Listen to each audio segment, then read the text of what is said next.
constitucionalidades de los derechos laborales y prestacionales de los trabajadores.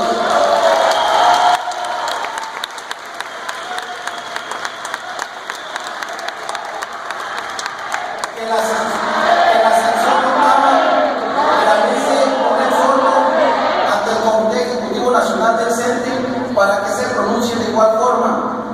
Tercero, que el sindicato sea el interlocutor ante las dependencias correspondientes para revisar y gestionar la situación laboral. Cuarta, se constituye una representación de apoyo en cada una de las regiones que conforman nuestro estado donde se encuentran las universidades tecnológicas. Quinta, que este 31º Congreso Seccional Extraordinario se pronuncie y mandate al Comité Ejecutivo Seccional para que convoque a las acciones que sean necesarias, incluido el paro de labores de manera indefinida a partir del 22 de agosto del 2016 en exigencia de la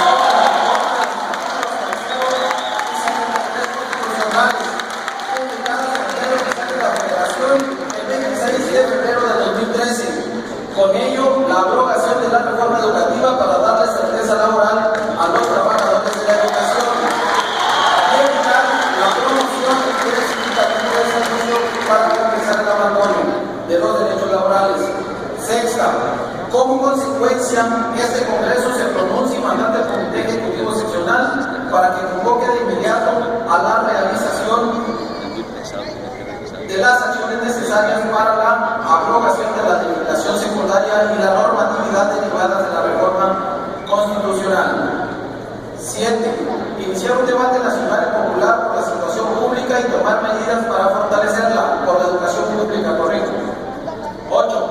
Proponemos una ruta de foros de escuela, zonas escolares, regiones, propiciando la consulta y participación de los maestros. 9. Cese la represión que ejerce el Estado hacia los trabajadores de la educación que se manifiestan en contra de la reforma educativa. 10. Que este Congreso demande en las instancias pertinentes la descentralización de la nómina de pago de las y los trabajadores de la educación para acercar la toma de decisiones a un lugar donde las necesidades y problemas se generan y deben por consecuencia atenderse. 11. Se demanda la inmediata reinstalación de las dos compañeras maestras de Ciudad Juárez por el pago retroactivo de sus sueldos caídos y todas las prestaciones.